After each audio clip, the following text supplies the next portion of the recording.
Hi again, everyone. I'm Ollie Matthews. This is Generation X Politics. No contribution with this video. I've been meaning to do this video for a couple days now. I've been putting it off, because I'm trying not to get that much involved into what's going on with Trump and the lawsuits and the indictments and everything. But I got two videos here, one from Tulsi, one from Tucker, which, it's important and it perfectly encapsulates what's going on and how that societal narcissist, communist, Marxist operates. And it's the same stages as the narc and the abuser in your own life. They're going to go through their stages, and when nothing works, well, let's just go. Jordan, this is yet another example of how far President Joe Biden's politicized Department of Justice is willing to go to try to destroy his main political opponent as a presidential election is going on. This foundational purpose of what the Biden administration is doing is really the thing that should be most concerning to everyone, as we can see all of these indictments, count after count after count, being thrown at former President Donald Trump.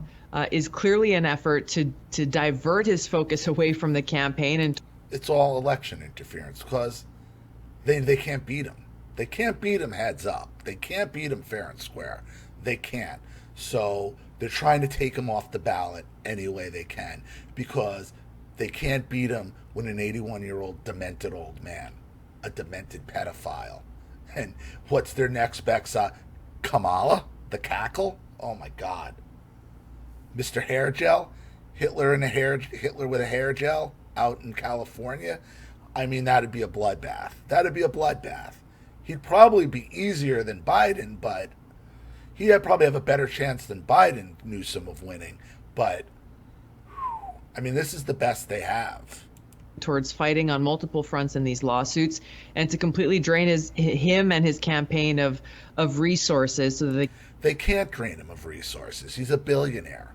No matter what they throw at him, he can afford it. What they're denying him is the ability to have access to decent lawyers, because they've gone ahead and they started indicting lawyers, breaking attorney-client privileges. I mean, they have destroyed the rule of law. They have destroyed the Constitution. They have destroyed it. And they have gone so far now, whatever you thought of Trump's first term, that, he hired the wrong people, he let these guys off the hook. They've gone too far. There's no letting them off the hook at this point. And Trump said it. He gets back in, they're all going to prison. they can't focus on actually campaigning and trying to win this election. The founders envisioned that our country would be a country of laws, not of men. And what we're seeing here, most concerning as it relates to the First Amendment, but you take all of these different attacks and indictments in whole, what we're seeing is a politicized Department of Justice that has disqualified itself from being able to fulfill the awesome responsibility that they're entrusted with. They've also lost any shred of credibility of the doubt. They get none. They get none. You give them no credibility of doubt there. None.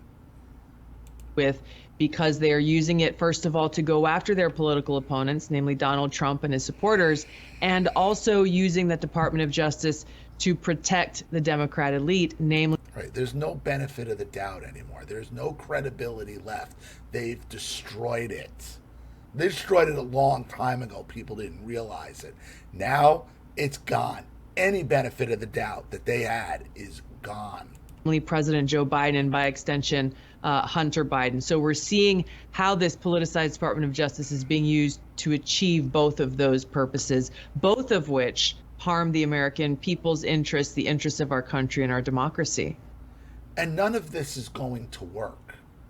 Even if they're able to get some conviction on them, which I'm sure they will in D.C., if that's able to go without being thrown out first by an upper court, It's not going to matter. Every time they indict him, he gets stronger. So that moves me up to what Tucker had to say with Adam Carolla. What do you think the future holds? Is it... I don't know. I mean, are they going to let Trump be president? No, of course. I mean, look, if... Not if they can help it. Not, and I'd be surprised, no matter what, they can't let him win again. They can't. They can't. They protested him. They called him names. He won anyway. They impeached him twice on ridiculous pretenses. They fabricated a lot about what happened on January 6th in order to impeach him again. It didn't work.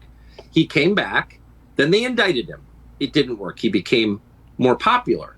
You would think after Russiagate, after all those lies, that there should have been like an order of protection from these agencies. You're not allowed to go anywhere near this man. Anywhere near this man ever again. The fact that the media, and it just shows you the left, keeps trying to give them the benefit of the doubt. It's not benefit of the doubt. They know it's a lie. But they'll assign them this fake credibility that they've lost long ago. Said, well, he was indicted by a jury of his peers. It doesn't matter. 97% of the jury pool in D.C. voted for his political opponent. It doesn't matter. Every person indicting him is a Democrat. Other than the loser governor of Georgia, who's obviously in it for the money and got the side deal going. Though he's not indicting him, he's not doing anything against this prosecutor, which he obviously should and could. Then they indicted him 3 more times, and every single time his popularity rose. So if you begin with criticism, then you go to protest, then you go to impeachment, now you go to indictment, and none of them work, what's next? What's next? And I said this back in 2015. The only thing they'll eventually be able to do to Trump is to kill him. That's it. That's it. That's the end of the line for them. Violence. Violence is always the end stage of narcissism, whether it's your personal abuser or the societal narcissist, communist/Marxist. I mean, graph it out, man. We're speeding toward assassination, obviously, and no one will say that, but I don't know how you can't reach that conclusion. You know what I mean? Like, they have decided, permanent Washington, both parties have decided that there's something about Trump that's so threatening to them, they just can't have him. I mean, they're putting him on trial in March of next year in the J6 case, which basically consists of trying to send him to prison for the rest of his life for complaining about the last election. That's literally what it is.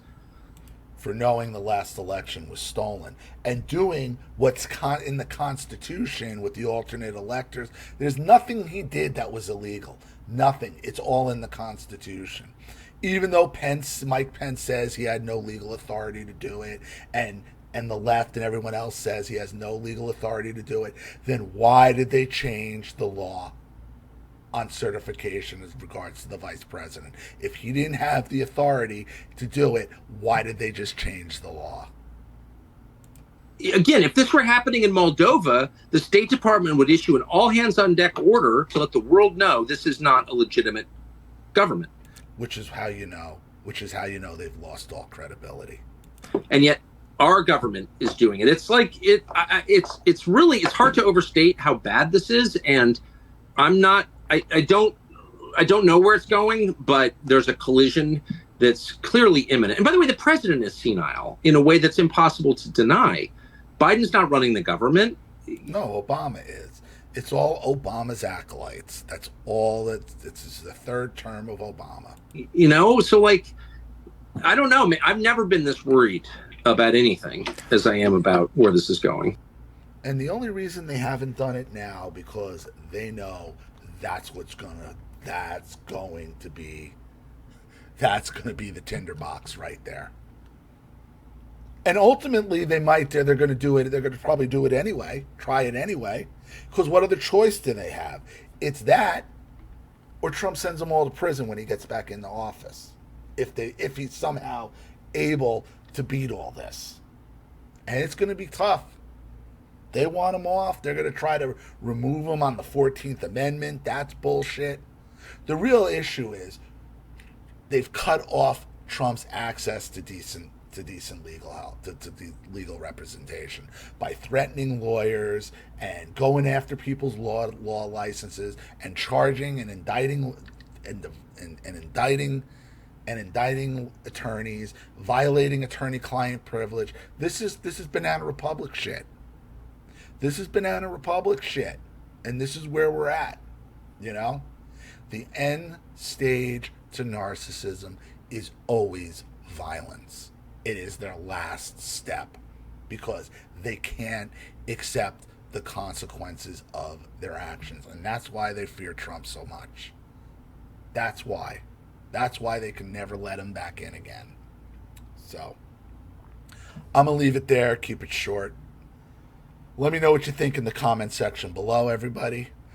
And thank you for watching. And if you want your story read on the channel, you have a topic you'd like me to cover, something you'd like to expose, you'd like to set up a Skype, a phone call, have a private video made, you'd like to sponsor a video like this for someone who needs help and can't afford it, or just make a contribution to the channel in general to keep it supported, growing, and successful, because this channel survives 100% on contributions from all of you. Without you guys, all this goes away. So if you like what you see here and you want to see more videos like this, you know what to do with either the Cash App, Zelle, PayPal, and email links in the description box below. Also, please like and share this video wherever you can. Subscribe to my channel if you haven't, and be sure to click the subscription bell to be notified of all my video uploads. Also, be sure to subscribe to both my Rumble channels. Follow me on Twitter and Telegram as well. I'm Ollie Matthews. This has been Generation X Politics. Take care, everyone.